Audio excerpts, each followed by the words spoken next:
بسم اللہ والصلاة والسلام علی رسول اللہ اما بعد۔ محترم ناظرین، السلام علیکم ورحمۃ اللہ وبرکاتہ۔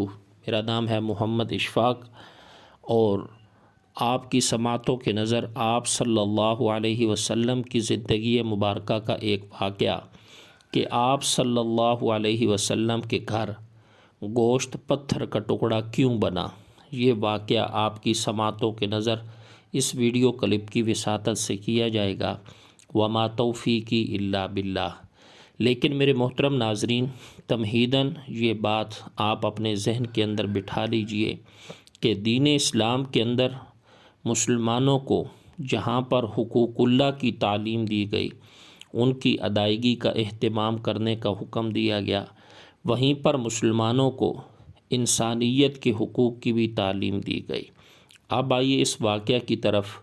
حضرت عثمان رضی اللہ تعالی عنہ کے مولا بیان کرتے ہیں کہ حضرت سلمہ رضی اللہ تعالی عنہا کو کسی نے گوشت کا ٹکڑا بطور ہدیے کے دیا۔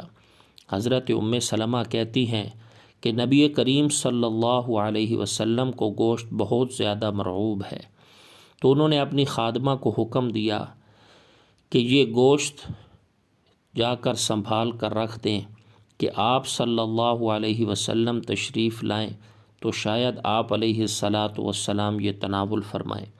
حضرت سلمہ رضی اللہ تعالی عنہا کے حکم پر خادمہ نے وہ گوشت سنبھال کر ایک طاق یعنی الماری وغیرہ کے اندر رکھ دیا۔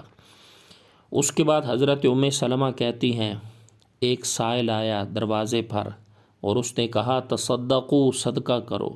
حضرت سلمہ رضی اللہ تعالی عنہا نے ان کے گھر کی طرف سے اس سائل کو یہ جواب دیا گیا عرب کے دستور کے مطابق کہ اللہ تبارک و تعالی تمہیں برکت دے، یعنی عرب کے اندر یہ دستور تھا کہ اگر سائل کو کچھ نہ دینا ہوتا تو یہ کہا جاتا تھا کہ اللہ تبارک و تعالی تجھے برکت دے۔ چنانچہ سائل چلا گیا۔ کچھ دیر کے بعد رحمت کائنات صلی اللہ علیہ وسلم تشریف لائے۔ آپ صلی اللہ علیہ وسلم نے پوچھا کہ کھانے کو کچھ ہے گھر میں؟ حضرت سلمہ رضی اللہ تعالی عنہا نے اپنی خادمہ کو حکم دیا کہ جاؤ وہ جو گوشت آپ نے رکھا تھا وہ لے کر آئیں۔